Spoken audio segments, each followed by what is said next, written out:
Setiap kota besar seperti kota Medan misalnya, memiliki permasalahan macet,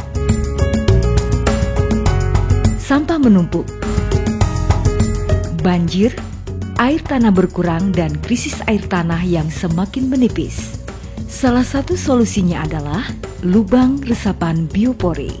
Biopori adalah lubang atau rongga di tanah yang dibentuk oleh flora dan fauna.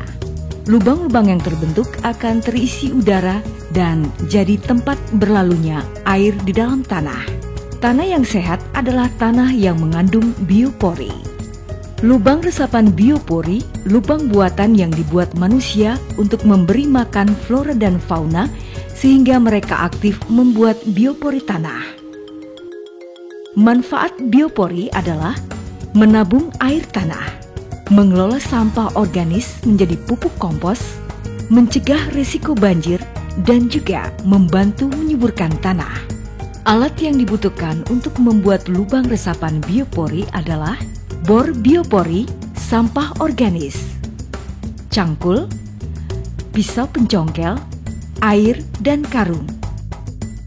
Letak lubang buatan biopori, lokasi di mana air alami bisa berkumpul atau juga di sekitar pohon.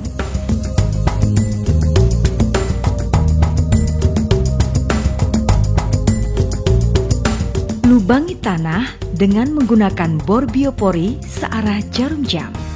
Lubangi tanah sedalam 80 hingga 100 cm, kemudian isilah dengan sampah organis.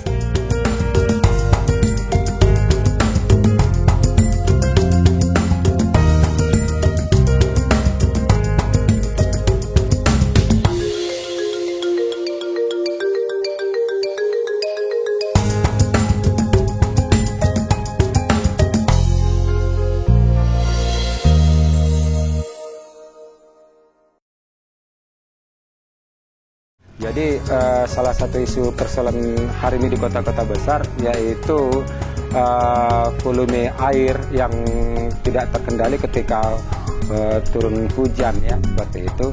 Nah, sementara ruang terbuka hijau yang terbatas untuk di tata ruang kota sekarang ini ditemukanlah suatu teknologi yang sederhana tepat guna untuk mengatasi banjir. Ya, salah satunya itu dinamakan teknologi sederhana tepat guna yaitu biopori. Nah, biopori ini pengerjaannya sangat sederhana ya, untuk tingkat perseorangan pun itu bisa dilakukan. Fungsi daripada biopori ini tadi untuk mempermudah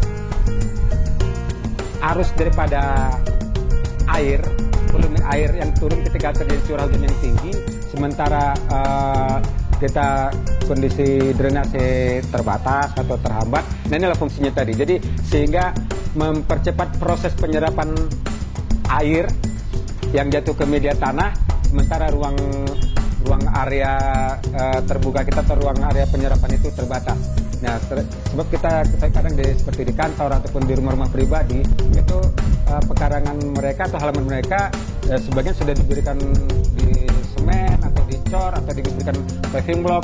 Lalu ketika volume hujan agak meningkat, nah air nggak tahu kemana jalannya, dan fungsinya biopori seperti itu. Jadi pertama-tama kita lihat area atau kawasan yang akan kita terapkan teknologi tepat guna yang kita namakan biopori tadi. Dengan menggunakan alat-alat yang sederhana, kalau bisa kita sebutkan paralon, lalu nanti ada semacam satu alat khusus yang disebut itu mata bornya, tanah yang akan kita buat teknologi biopori tadi kita bor yang kedalamannya itu lebih kurang 1 meter atau 1 meter lebih dikit dengan diameter 15 cm. Nah, lalu ketika lubang itu setelah terbentuk, nah wadah paralon tadi, kalau dia bahan bakunya paralon, itu kita masukkan ke dalam. Nah, Wadah paralon tadi kita beri tutup yang untuk menahan sampah-sampah supaya tidak masuk ke dalam wadah paralon tadi. Nah, sementara nanti kalau untuk gulma ataupun sedimen kecil itu biarkan mengendap di dalam paralon. Ini juga nanti berfungsi untuk menjadi pupuk ketika sedimen atau gulma tadi sudah penuh. Nah, itu manfaat daripada gulma yang tersimpan di dalam paralon. Standar antara satu biopori ke lubang biopori selanjutnya itu kita sesuai dengan besaran area yang akan kita tanam teknologi biopori tadi.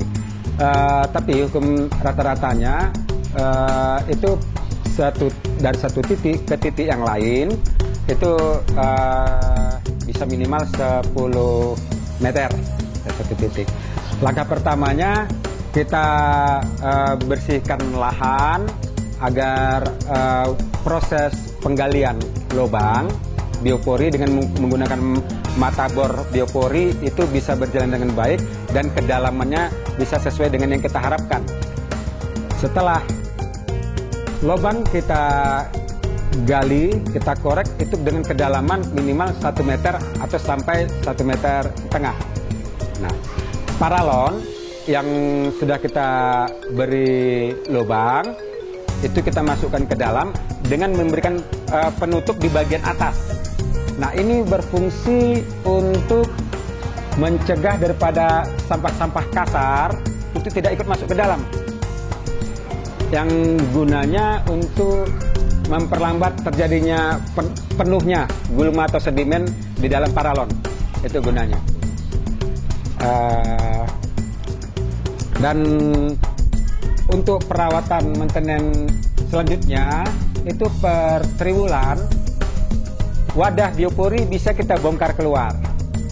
Nah, apa yang kita dapatkan nanti sedimen atau gulma yang ada di dalam tabung biopori itu bisa kita pergunakan sebagai pupuk untuk tanaman-tanaman hias atau kalaupun nanti ada jenis-jenis tumbuh-tumbuhan lain-lain yang ringan dan sederhana dipergunakanlah pupuk itu tadi. Ada satu metode lagi dengan menggunakan gorong daripada mata angin. Prosesnya itu kita tetap menggali lubang biopori dengan mata bor. Nah, kedalamannya itu juga bisa relatif. Ya, semampu kita jatuh jangkau batas daripada tanah keras yang kita dapatkan, dan diameternya boleh daripada 10 sampai ke 15 cm.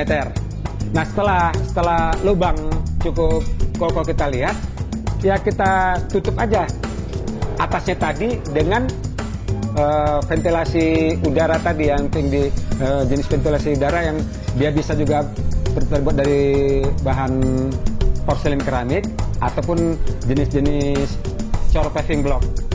Nah, itu metode juga yang kita kembangkan di masyarakat.